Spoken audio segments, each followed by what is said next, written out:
Yeah, my topic is about furcation. Now, procedural errors during endodontic therapy occur not only with students and beginners but also with skilled and experienced clinicians, in spite of taking all possible precautions adhering to the fundamental biological and mechanical guidelines of endodontics can prevent such iatrogenic complications and predict outcomes even in complex root canal anatomies.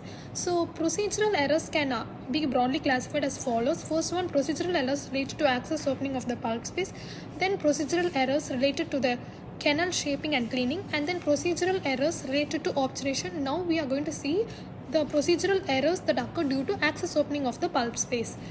Now, cervical perforations, there are various causes for cervical perforations, which include lack of clinician acumen, calcification of the pulp chamber, crown root angulation, crowding and rotation of tooth, and failure to preoperatively internal the internal pulp space anatomy accurately. Now, there are two types of cervical perforation. One is non-focal cervical perforation, another one is focal cervical perforation. In non-focal cervical perforation, how do we manage is that the primary protocol is hemorrhage control with epinephrine and then followed by perforation repair with tricalcium silicate cement or mineral MTA, mineral trioxide aggregate. Then prevention, one must study the crown root angulations of maxillary lateral incisors and mandibular first premolar teeth before proceeding with the treatment. And then in fact, these teeth which are normally exhibit significant crown root angulation, then remove all caries is the basic rule in endodontics and restorative dentistry. Then repeated and through evaluation of radiograph is mandatory to avoid any mishaps such as perforations. Then now we move on to how we are going to manage the cervical perforation in the furcation area.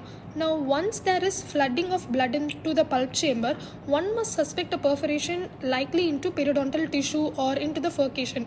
Now, this must be confirmed with a radiograph, and electronic apex locator is also useful in identifying the cervical perforation.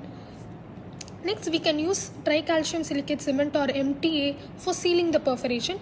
Then the person or the patient who is involved in the treatment should be informed that a procedural error has occurred and the guarded prognosis is communicated to the patient. Then how can we prevent this cervical perforation?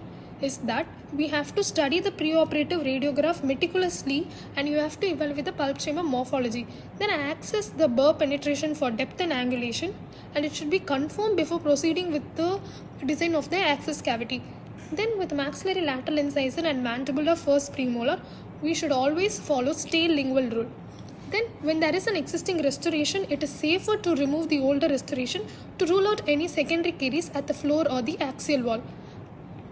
Then in dealing with the calcification in the pulp chamber or the pulp space, the endodontist must externalize